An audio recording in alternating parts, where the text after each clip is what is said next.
Hello viewers, मैं हूं मोहम्मद ज़ीशान राजपूत, आपका ऑनलाइन फिज़िक्स टीचर। आज हम स्टडी करने जा रहे हैं new book first year physics 11th की जो इस बार अपडेटेड बुक आई है, न्यू बुक जो आई है फिज़िक्स की, उसको हम डिस्कस करेंगे। उसका पहला चैप्टर है मेजरमेंट एंड फिज़िक्स, जो कि न्यू बुक है हमारी। उसका पहला ही चैप्टर है मेजरमेंट एंड, और उसके अलावा इसका नाम है फिज़िक्स, मेजरमेंट एंड फिज़िक्स। इस पहले चैप्टर के अंदर हमें पहले तो फिज़िक्स समझाई गई है, उसका जो बेसिक डेफिनेशन है उसके बारे में बताया गया है, और इसका जो सेकंड पार्ट है उसमें हम मेजरमेंट के बारे में हमें बताया गया है कि मेजरमेंट हम कहते किसे हैं और किन चीज़ों की मेजरमेंट होती है। फिजिकल क्वांटिटीज़ की, फिजिकल क्वांटिटीज़ कितने टाइप की हैं, fundamental physical quantity, derived physical quantity, और इस बार एक तीसरी जो उसकी काइंड इसके अंदर इंक्लूड है वो है सप्लीमेंट्री क्वांटिटीज़, जो कि पुरानी बुक के अंदर नहीं थी। तो आइए सबसे पहले हम फिज़िक्स को डिफ़ाइन करेंगे। जो पहले बच्चे मैट्रिक में या फिर 9th में अच्छा पढ़ कर आए उन्हें तो इसका बेसिक कॉन्सेप्ट होगा, लेकिन कुछ ऐसे बच्चे भी हमारे साथ जुड़े हैं जिन्होंने अब फर्स्ट ईयर से पढ़ने का जो है तहैया किया है, अज़म किया है। तो हम पहले ही पॉइंट से हम लेकर चलेंगे फिज़िक्स से। तो फिज़िक्स बेसिकली जो लफ्ज़ है फिज़िक्स, ये है फिजिकोस। फिज़िक्स लफ्ज़ जो है फिज़िक्स, ये निकला है फिजिकोस से, डिराइव्ड किया गया है फिजिकोस से। अब ये जो फिजिकोस है ये वर्ड है ग्रीक लैंग्वेज का वर्ड है ये। ग्रीक माने यूनानी। और इस लफ्ज़ के फिजिकोस की जो मीनिंग है वो होती है नेचर। मतलब कि हमें फिज़िक्स में नेचर के बारे में पढ़ना है, कुदरत के बारे में पढ़ना है। लेकिन अब नेचर तो, कुदरत तो वसी है, बहुत लामहदूद है, तो हम उसको सिर्फ फिज़िक्स में कैसे पढ़ सकते हैं। तो इस प्रॉब्लम को कम करने के लिए हमें बताया गया है कि आपने सिर्फ दो क्वांटिटीज़ पर फोकस करना है, वो है एक मैटर और दूसरा है एनर्जी। मैटर और एनर्जी को फोकस करना है, इनके बारे में स्टडी करनी है। प्लस में इनके दरमियान में रिलेशनशिप क्या है वो हमें स्टडी करना है। तो फिज़िक्स को हम यूँ बयान कर सकते हैं कि फ़िज़िक्स जो है वो फिज़िकल साइंस की एक शाख है, ब्रांच है, जिसमें हम मैटर यानी कि मादा, इसके बारे में पढ़ेंगे और एनर्जी के बारे में पढ़ेंगे, और मैटर और एनर्जी का आपस में क्या ताल्लुक़ है इसके बारे में भी हम पढ़ेंगे। ठीक है। अब इसके अंदर मैटर और एनर्जी आया, हम खुश हो गए कि भाई हमें दो चीज़ें मिल गई हैं, दो टॉपिक्स हैं, बस इनके बारे में हमें पढ़ना है। लेकिन जब हमने पूरे यूनिवर्स में नज़र दौड़ाई तो हमें हर चीज़ इन दो के अलावा कुछ मिला ही नहीं।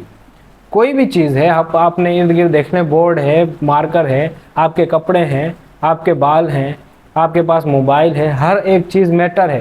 क्योंकि मैटर क्या है? कोई भी चीज़ जो जगह घेरे, स्पेस को ऑक्युपाई करे, वो हमारे पास मैटर है।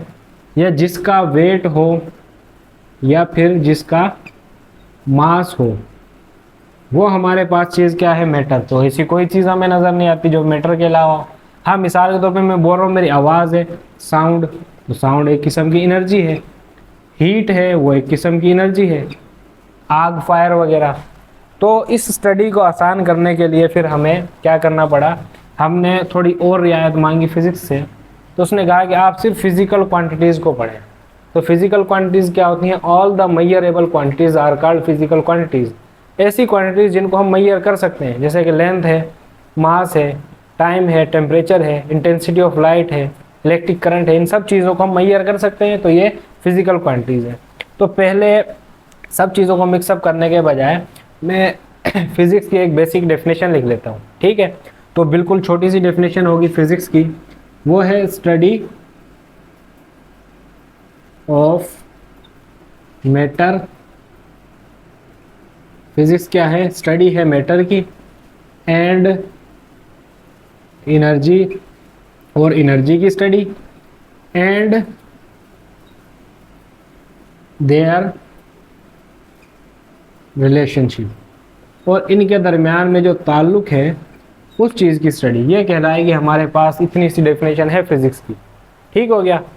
अब हमारे पास फिजिक्स के अंदर हमने देखा है कि मैटर और एनर्जी के दरमियान ताल्लुक, तो इसके बारे में हम थोड़ी सी बात करते हैं कि मैटर का एनर्जी के साथ कैसे ताल्लुक है। ठीक है, अब मिसाल के तौर पे अगर किसी बच्चे ने सुट्टा कभी लगाया है, ठीक है, आजकल तो शीशे वगैरह आ गए हैं, लेकिन अगर किसी ने माचिस की तीली जलाई है और फिर सिगरेट का सुट्टा लगाया है, लेकिन अगर कोई मेरे की तरह अच्छा बच्चा है, ठीक है, माँ बाप का फरमाबरदार बच्चा है, उसने सुट्टा नहीं लगाया, लेकिन कभी घर में चाय तो बनाई होगी, ठीक है, तो अगर चाय बनाई है तो आप देखेंगे उसके अंदर जो माचिस की तीली है हमारे पास, वो क्या है, उसको हम मैटर कह सकते हैं, क्योंकि वो जगह भी घेरती है, उसका मास भी, उसका वजन भी है। ठीक हो गया, तो ये मैटर है।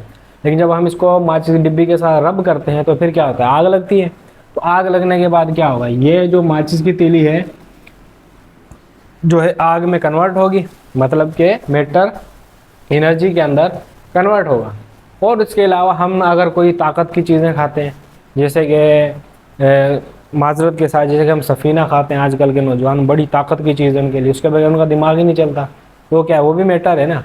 अंदर जाने के बाद दिमाग को जब वो चीज़ दे रही है, वो क्या है, वो एनर्जी है।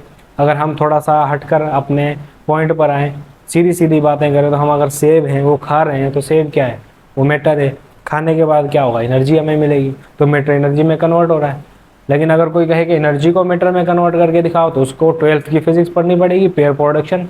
पेयर प्रोडक्शन में क्या होता है कि भाई हमारे पास अगर कोई हैवी न्यूक्लियस है, बड़ा सा न्यूक्लियस, और उसके करीब से कोई एनर्जेटिक फोटोन, एनर्जी के पैकेट्स होते हैं भाई, फोटोन, ठीक है, वो अगर गुजरे तो वो कन्वर्ट हो जाता है इलेक्ट्रॉन और पॉजिट्रॉन में। प्रोटॉन नहीं, पॉजिट्रॉन, इलेक्ट्रॉन का एंटी पार्टिकल होता है, तो ये दोनों ही पार्टिकल हैं। ये क्या था, एनर्जी थी। लाइट के जो पैकेट्स होते हैं, एनर्जी के छोटे छोटे पैकेट्स होते हैं, उनको हम फोटोन बोलते हैं। ये आप डिटेल में पढ़ेंगे 12th फिजिक्स में। जब एक हैवी न्यूक्लियस के करीब से कोई एनर्जेटिक फोटोन गुजरता है तो वो एक इलेक्ट्रॉन और पॉजिट्रॉन में क्या आ जाता है, कन्वर्ट हो जाता है। तो हमारे पास इस तरीके से हम एनर्जी को मैटर में कन्वर्ट कर सकते हैं। अगर कोई कहे कि मैथमेटिकली हमें प्रूफ दो, तो हमारे पास बाबा आइंस्टाइन की इक्वेशन है, E = mc²। यहाँ पर c क्या है, c है हमारे पास स्पीड ऑफ लाइट, लेकिन किसके अंदर, वैक्यूम के अंदर। ठीक है, हर जगह स्पीड ऑफ लाइट c नहीं होगी, c की वैल्यू है कांस्टेंट 3 × 10⁸ मीटर पर सेकेंड। ये इसकी वैल्यू है एक पर्टिकुलर, लेकिन सिर्फ वैक्यूम के लिए, जब चीज़ों के दरमियान में कुछ भी ना हो, हवा भी ना हो, गैस भी ना हो, नाइट्रोजन भी ना हो, ऑक्सीजन भी ना, कुछ भी ना हो, तब ये हमारे पास की स्पीड होगी। ठीक है, c = 3 × 10⁸। अब अगर ये चीज़ हमारे पास कांस्टेंट है, मास कोई दे दे 1 किलोग्राम, ठीक है, उसको कन्वर्ट करना हो तो c का स्क्वायर करो और उसको 1 के साथ मल्टीप्लाई कर दो, आपके पास एनर्जी आ जाएगी। अगर कहे कि ले भाई मेरे पास एनर्जी, उसको मास में कन्वर्ट करके दिखा, तो वो भी कर सकते हैं भाई, c को उस तरफ ले जाओ, तो m का फार्मूला जो है वो बन जाएगा, यहाँ से शायद नज़र ना आए, तो m का फार्मूला क्या बन जाएगा, m का फार्मूला बन जाएगा E/c²। तो हमारे पास देखो दो फार्मूले आ गए, E = mc², एनर्जी को, मास को एनर्जी में कन्वर्ट करना है या फिर एनर्जी को मास में कन्वर्ट करना है, तो ये भी हमारे पास फार्मूला आ गया। तो बड़ी इजी सी फिजिक्स है भाई, मैटर को एनर्जी में कन्वर्ट करने का हमने कहा, हमने करके भी दिखा दिया। केमिस्ट्री वगैरह की तरह नहीं है, जो बोलते हैं वो करके नहीं दिखा पाते, लेकिन हम जो चीज़ बोल रहे हैं वो करके दिखा रहे हैं। आपके हर जिंदगी के हर एक लम्हे के अंदर फिजिक्स है।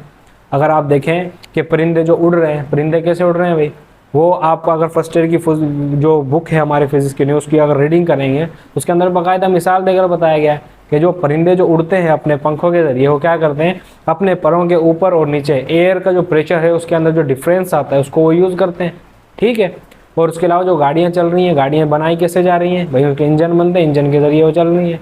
तो इंजन कैसे बनाए जाते हैं, थर्मोडायनामिक्स के जो लॉज हैं उनको फॉलो करके। ठीक है, अब वो चल रहे कैसे, न्यूटन के तीनों लॉज को फॉलो कर रहे हैं, first second third. First law क्या बोलता है कि अगर कोई ऑब्जेक्ट रेस्ट में, तो रेस्ट में रहेगा कब तक, जब तक कि उस पर कोई एक्सटर्नल फोर्स ना लगे।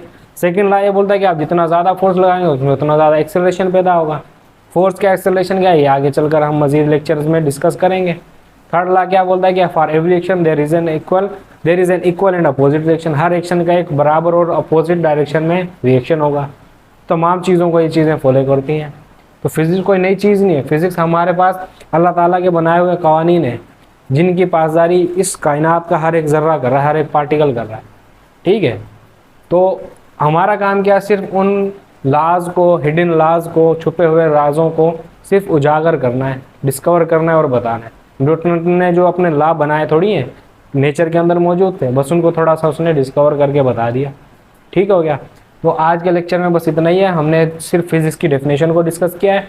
इसके बाद नेक्स्ट लेक्चर के अंदर हम फिजिकल क्वांटिटीज़ को डिफाइन करेंगे। हालांकि हमारा नेक्स्ट लेक्चर होना चाहिए ब्रांचेज ऑफ फिजिक्स के ऊपर, लेकिन ब्रांचेज ऑफ फिजिक्स आपने पुरानी बुक्स में ही पढ़ी है, इस बार 2-3 ब्रांचेज न्यू आई हैं, लेकिन जो एक क्वांटिटी नई ऐड हुई है सप्लीमेंट्री क्वांटिटी, वो बच्चों को ज़्यादा तंग कर रही है। तो उसके ऊपर हम जो है डिटेल में अपना एक लेक्चर रिकॉर्ड करवाएंगे इंशाल्लाह। नेक्स्ट लेक्चर इंशाल्लाह वही होगा और बहुत जल्द आएगा। तब तक के लिए मुझे इजाज़त दीजिए। अल्लाह हाफिज़।